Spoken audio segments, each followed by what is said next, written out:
Dubai की nationality holder लड़की पाकिस्तानी लड़के पर दिल आ गया और पाकिस्तान आई, उससे शादी की और फिर 2 दिन पहले उसको गोलियां मारकर हलाक कर दिया गया। पुलिस ने मुजरिम पकड़ लिया है लेकिन एफआईआर नहीं दी। इसके पीछे क्या वजूहात है वो सारी आपके साथ डिस्कस करते हैं और ये मामला क्या हुआ है। अस्सलाम वालेकुम, मैं हूं आपके साथ अदनान और आज जो स्टोरी है वो फिर एक हवा की बेटी के ऊपर है कि हवा की बेटी हमेशा ही जुल्म का निशाना बनती रही है। अब ये सिंध का वाकया है और ये सिंध के अंदर एक फैमिली थी जो सिंध को छोड़कर दुबई चली गई और दुबई जाने के बाद वहीं सेटल हो गई। अब उनकी एक बेटी थी राबिया। अब उनके रिश्तेदार सारे पाकिस्तान में थे और जब भी वो पाकिस्तान आते तो अपने गांव भी जाते। अब गांव के अंदर उनको इमदाद अली नाम का बंदा जो है, जो राबिया का कज़न लगता है, हम उम्र भी है, वो बहुत वेलकम करता है और बड़ा प्रोटोकॉल देता है।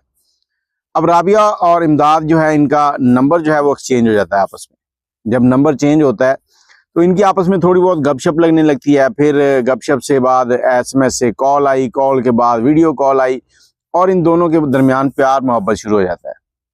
अब प्यार मोहब्बत की कहानी आई तो राबिया ने अपने वालिदैन से कहा कि मैं उसे चाहती हूँ, और इधर जो लड़का है उसने राबिया से कहा कि मैं दुबई का नेशनैलिटी होल्डर तो नहीं हूँ, मैं तो वहाँ नहीं आ सकता और मैं यहाँ पर अपने पाकिस्तान में ही रहूँगा, तो तुम्हें शादी करके यहाँ रहना पड़ेगा। अब राबिया जो है वो राज़ी हो गई, राबिया के वालिदैन भी राज़ी हो गए। वो यहाँ पर आए, राबिया की रुश्ती हुई, शादी हो गई 2014 में। अब शादी के बाद वालिदैन वापस चले गए। अब जो इमदाद लड़का है, ये मतलब कोई जॉब शॉब थी नहीं प्रॉपर, जो थी वो भी छोड़ दी। 3 बच्चे भी हुए इनके और ये तकरीबन 10 साल का अरसा जो है वो गुजर गया। लेकिन इस दौरान राबिया जो है वो अक्सर अपने वालिदैन से खर्चा मंगवाती थी, वहाँ से पैसे मंगवा कर यहाँ पर खर्चा करती थी, जो कि उसको अच्छा नहीं लगता था। वो हाईली एजुकेटेड थी, पढ़ी लिखी थी।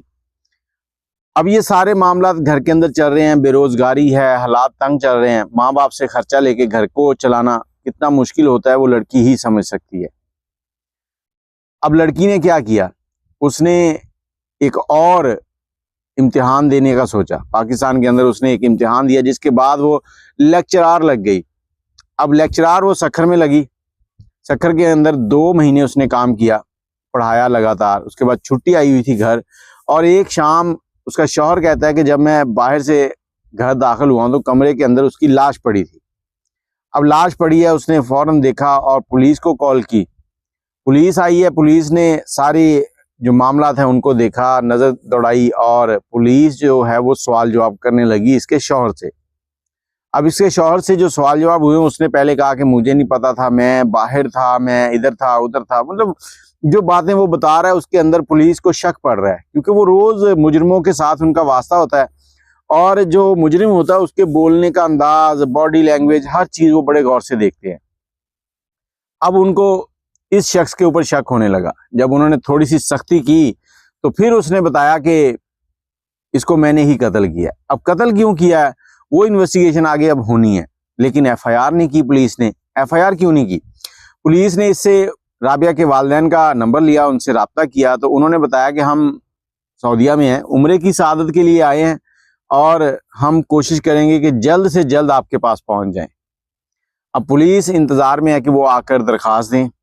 दरख्वास्त देने के बाद फिर जो है मुजरिम के ऊपर कार्रवाई की जाए और मुजरिम से मज़ीद तफ्तीश की जाए।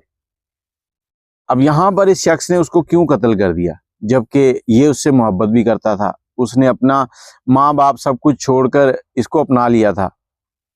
मुझे जो लगता है इस लड़के के जहन में शायद यही होगा कि राबिया इसको दुबई ले जाएगी, लेकिन राबिया तो खुद यहाँ आ गई और ये वेला निकम्मा बेरोजगार ससुराल वालों के टुकड़ों पे पलता रहा।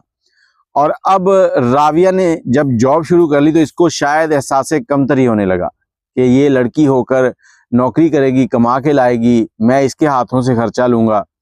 तो हो सकता है कि इस तरह की वजूहात हों जो मेरी समझ आ रही हैं। बाकी जो प्यार करने वाले होते हैं वो इस तरह के काम नहीं करते। इमदाद ने बहुत गलत किया और ये शख्स बार बार बयान बदल रहा है। अब आगे जाके क्या बयान देगा वो कोई पता नहीं है, और पुलिस जो इन्वेस्टिगेशन करेगी वो उसके वालिदैन की जब दरख्वास्त आएगी उसके बाद आगे काम चलेगा। फिलहाल मुजरिम जो है वो गिरफ्तार है।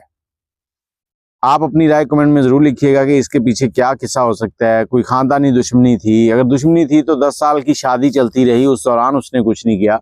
अब नौकरी लगी है उसकी तो उसके 2 महीने के बाद ही ये काम डाल दिया है। बाकी मुझे इजाज़त दें, दुआ में याद रखिएगा। अल्लाह पाक सबके बच्चों को महफूज रखे, सेहत दे। अल्लाह हाफ़िज़।